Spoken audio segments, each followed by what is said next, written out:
And that was illustrated in the passage of Sunday with 3 rollicking games.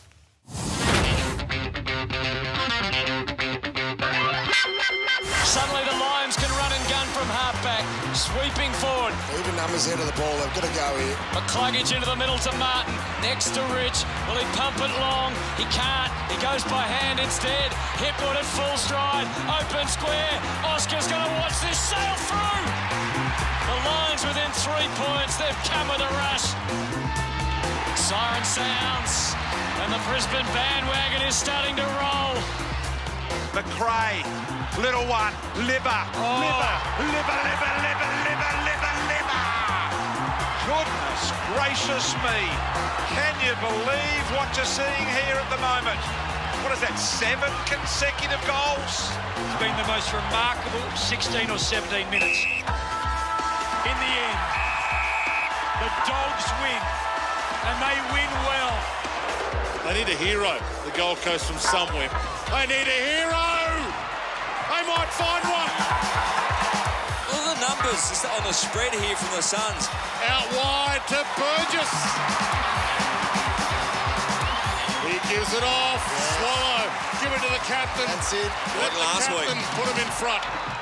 To put the Gold Coast in front. He's got it. And Freo have got problems. They're going to win this. The Gold Coast are going to come from behind in inspiring fashion. Siren sounds.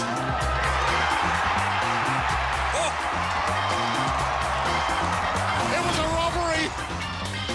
They certainly changed direction, all those 3. It was a really good call by Dwayne. He captured not just the match, but the circumstance of both clubs. You know, as a caller, I think, you would know, I don't know what I'm talking to you for, but he captured both. Yeah. The moment and the circumstance. Told the story so well. So you've already heroed the Suns.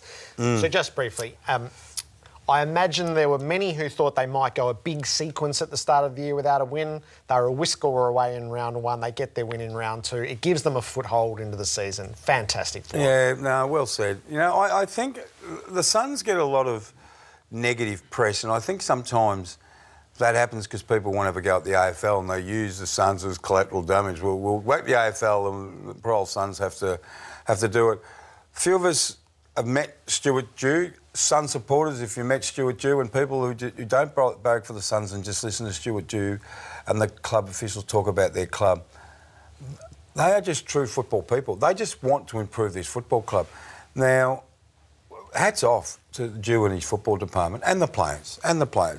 To put in performance like that against a team that won by, 80 points the week before, and then travel the country, and they kept them to a very paltry 61 points. Was it? No, it was worse than that. 58 points. It was an incredible performance. And what the game needs is a strong Gold Coast, so when everyone goes to the Gold Coast, they go, oh, this is a danger game. Yeah, absolutely. The Dogs, so there was no team that came out of the JLT with more questions sitting over them than the Dogs. There was reassurance in their first win that came with a query of how good's the form. 9 goals to 1 in the last quarter to run down Hawthorn.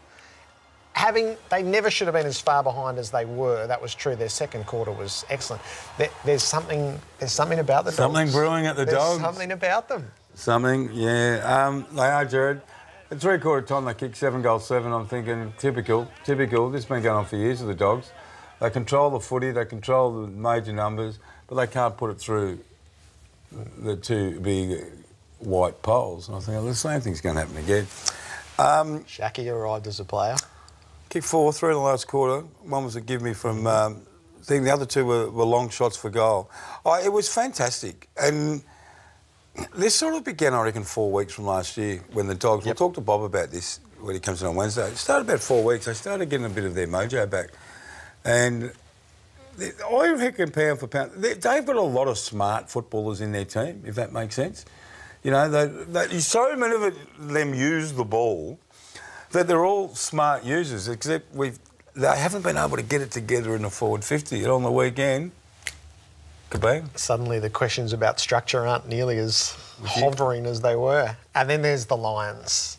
We've all expected the Lions to charge. This is a really mature win, you know, Oh, no, they were From under a the... little way back when they were 10 points down in the last quarter. He thought, one more goal, and then they just went whooshka.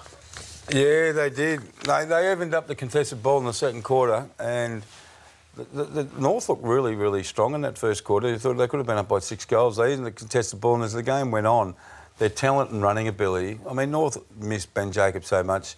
Trent Dumont didn't play. He probably got a tag in a role. He did Nathan Fyfe the week before. But the Lions, we like saying this, the Lions have weapons, Jared. They've got that deep midfield led by Lachie Whitfield. They've got some terrific outside run. They've got terrific young players coming through. Steph Martin's an underrated ruckman. And the big O, Oscar. the big O. It's funny, we used to celebrate high marking as a young player. Oh, Jeslinko, even going back to the 70s. Trevor Barker. Come on, name me some more. High flying. Graham Teasdale, Tony Mondra. Peter Knights. And all through that. And now we all get excited when Big O takes a pack mark because no one's taken them. And you go, oh, Big O. It was so great to watch. And then in the last quarter, Charlie Cameron, Williams got hurt. He got off the chain. He kicked some goals. He's a sensational player. They are going to worry a lot of teams. They are. So those are a couple of the 2 and 0s. Good picks, mate.